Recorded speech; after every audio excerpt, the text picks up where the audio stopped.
खुशामदीद headlines का आगाज करते हैं। साद रफीक ने मुतालबा किया है कि डेक्सा के अंदर दोबारा इंतखाबात करवाए जाएं और सियालकोट के अंदर भी दोबारा इंतखाबात करवाए जाएं। इलेक्शन कमीशन में धांधली हुई थी और ताखिरात अफसरान पर आ गई। वज़ीर आज़म इमरान खान और उसके हमरा बहुत से वज़ीर आज श्रीलंका का दौरा करेंगे। ताउन बढ़ाने और तजारत पर बातचीत की जाएगी।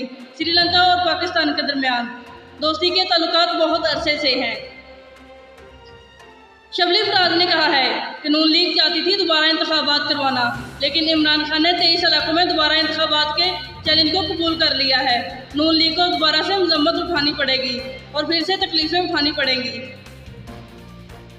मरियम औरंगजेब ने कहा है, उन्होंने हुकूमत पर तनकीद कर दी कि वोट चोर ही अब दोबारा इंतखाबात करवाने जा रहे हैं और सारा इल्ज़ाम नून लीग पर लगा रहे हैं। मुल्क भर में 24 घंटों के अंदर 31 अफराद इंतकाल कर गए।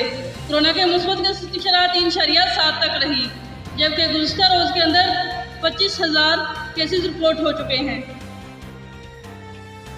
कोरोना की दूसरी लहर ने जोर पकड़ लिया। ये बीमारी ज़्यादा बच्चों में पाई जा रही है। दुनिया भर में आज कौमी असम्बली का इतिहाई दिन मनाया जा रहा है।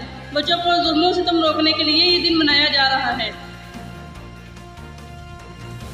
चीफ इलेक्शन ने सवाल उठा दिया। उन्होंने कहा कि जब डेक्सा में ये वाक़या पेश आया, जब फायरिंग की गई तो पुलिस कहाँ थी?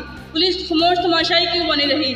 पुलिस ने फायरिंग करने वालों को गिरफ्तार क्यों नहीं किया? अगर गिरफ्तार किया है तो अदालत के सामने क्यों नहीं ला रहे?